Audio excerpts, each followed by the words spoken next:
All right, so today I'm going to kind of show you how to replace a drop when it's just a simple replacement of the drop. So your drop may have worn out on the bottom, or you may not be able to get tension on it, but for whatever reason you've called service and we've sent you a replacement drop to use inside of your table. Okay, so how do you replace that? Well, I'm going to go over it very quickly. You will have gotten a new drop. It will have come in a bag. And you will have also gotten 4 brand new screws, okay? I highly recommend using the new screws we send you. Don't use the ones that were already in the table.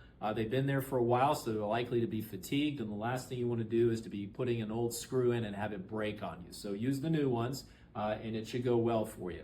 Also, another thing I'm going to mention right now is that about 4 years ago, maybe 5 years ago, we went ahead and we changed the drop block just a little bit, and it's now longer than what it used to be. And we did that to add more threads for the tension part of the drop block. And doing so, when we install this, and I'll go through this again, you always want to kind of stand on the left side of the table, or actually whichever side the tension is on when you install the table. And the screws that we'll be putting into the old holes in the table will be the ones that are farthest away from me. So when I put it in the table, I will actually reuse the old holes on the distal part of the block, okay? But the holes on the proximal part of the block, which is closest to me, those are actually going to be new holes into the wood on the cross member, okay? And that's because this block now is longer, and so these holes have been moved closer to the tension part of the table, or where the tension knob is at. Okay, so let's go ahead and get this done, because you don't want to come up to the table and try to replace your drop like this. You won't have very much ability to get in there and work. So what you're going to do is you're going to back these 5 screws out that are underneath this cushion. Don't have to take them out all the way, just back them out. Once you do, I've already done it, you can go ahead and move the cushion backwards.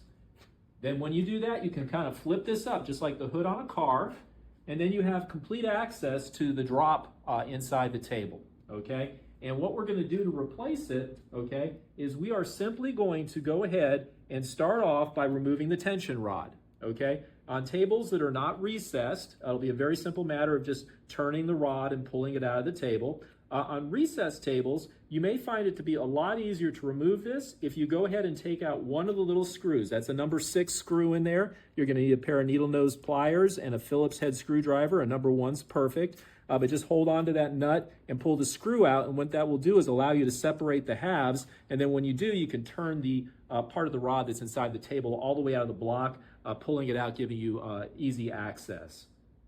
Okay, now the next thing you do is you're just going to simply take a screwdriver and remove the 4 screws that hold it in. You'll start off by taking these 2 out, and then go to the one on the other side, and there'll either be a slot or a hole that will allow you to go ahead and remove that top screw. Okay, the bottom screw is gotten to by simply bringing the drop angle up, and then all of a sudden you'll see that there's that other little hidden screw on the bottom, okay? And then you can easily get at it and then remove that screw, okay? When you go ahead and put the new drop in, what you're going to do is, like I said, it's going to be those 2 holes on the far side that you're going to use. You can see I have my little hole there, and what I'm going to start off by doing is that is the screw that I'll put in first, is through that hole. So I'll put that one in just like that into the old hole and screw it in.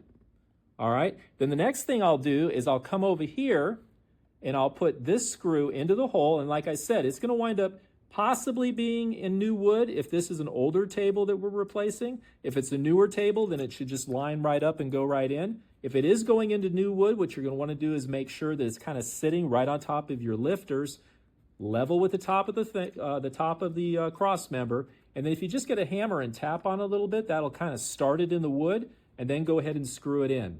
Now, the other thing you're going to find while you're doing this is you can do this with a hand screwdriver, okay? So just a regular old hand screwdriver, but it's going to take some, elbow grease to get it done, because you're going to be pushing against that wood.